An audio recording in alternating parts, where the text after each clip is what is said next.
This is Principles of Ecosystem Ecology, Chapter 6, Plant Carbon Budgets.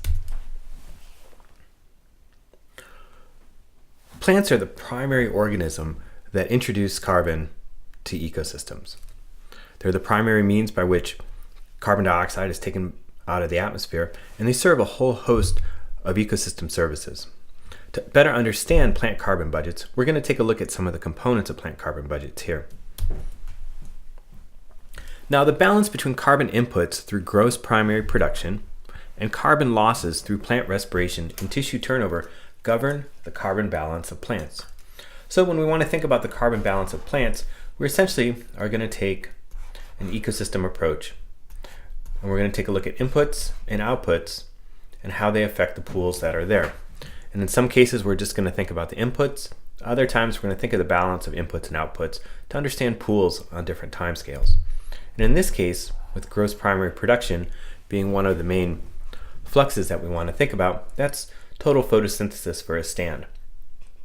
But we're going to start to think about carbon losses also. And among these, plant respiration and tissue turnover are two of the main ones to consider. Plant production determines the amount of energy available to sustain all organisms, including people. It's a given that plants are going to produce most of the energy and most of the material that are consumed by organisms, including us.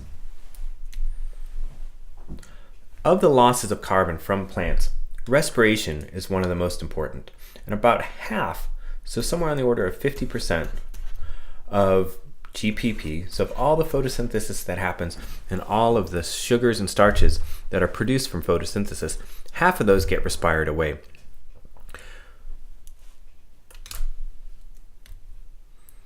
Now we're going to introduce a new term here, which is net primary productivity.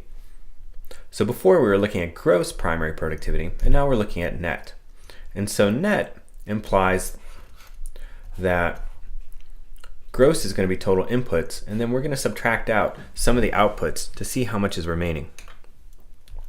Net primary productivity is the difference between GPP, so total photosynthesis, and plant respiration. So when we're taking a look at net primary productivity, that's a balance between GPP and respiration. So total photosynthesis is important to know, but we want to know how much biomass or how much carbohydrate is being produced, for example. We have to subtract out on a certain time scale how much of that carbon gets respired away. Respiration is just one of the pathways of loss, and there are other pathways by which plants lose carbon too that are going to be important to consider at different times. This is figure 6.1, and this is an overview of the carbon cycle for ecosystems. Here, they have the formula for NPP. Net primary productivity is gross primary production minus respiration by plants. And so the size of the arrow is proportional to the flux here. So GPP is a big flux in. And you can see that there's a lot of respiration that happens by plants, both from above ground and below ground. Biomass. Now, in addition, there's other sources of loss. There's heterotrophic respiration, which is the respiration by decomposing organisms, for example, and herbivores. And there's also losses that are associated with disturbance, and we'll talk about those later. One of the other factors that we're going to talk about is net ecosystem production, and that's the amount of production of biomass that happens after you subtract out respiration. So for NEP, we'll start with GPP. We'll subtract out respiration, which is the same as NPP, but then we're also going to subtract out heterotrophic respiration.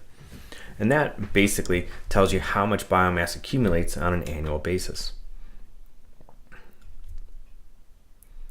The authors offer a focal issue to think about carbon budgets here. And they say that the productivity of the biosphere is concentrated in areas undergoing rapid land use change. So many of the most fertile sites in the world are already under agriculture, but agriculture is expanding.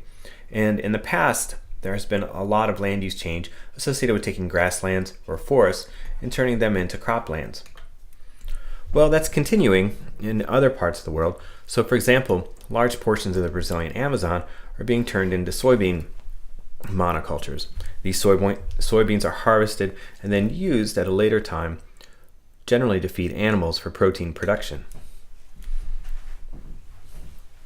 Also, some of the Indonesian rainforest is being turned into oil palm plantations. And these trees that you see here are oil palms. And that's probably primarily used as an ingredient in processed foods, but also for biodiesel.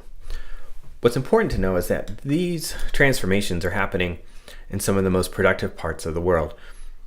Sumatran and Indonesian rainforests are highly productive as well as being highly diverse and host to important species like orangutan.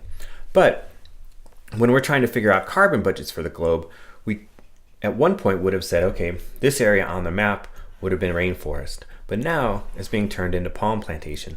And what's the difference in the inputs and outputs of a palm plantation versus an intact rainforest? So when we take a look at patterns of net primary productivity on a global basis, the scale that's used here is kilograms of carbon per meter squared per year. So we look at it on a meter squared basis, and here it's kilograms of carbon, not kilograms of biomass, but it goes from low to high.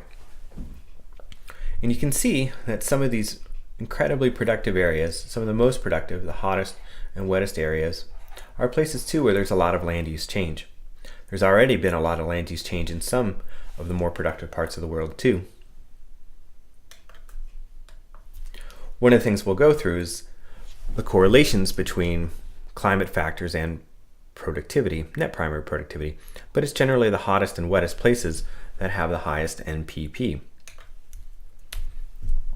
Now, some of the key questions to think about when we're thinking about plant carbon budgets are what environmental factors govern the productivity of these changing landscapes. So is it as simple as saying all we have to know is the temperature and the precipitation if we're going to figure out what NPP is? Or how much of an input is there by what species are there? And so if we have land use changes that alter the species composition, how much of an impact is that going to be? Is that going to lower primary productivity or increase it for a given climate?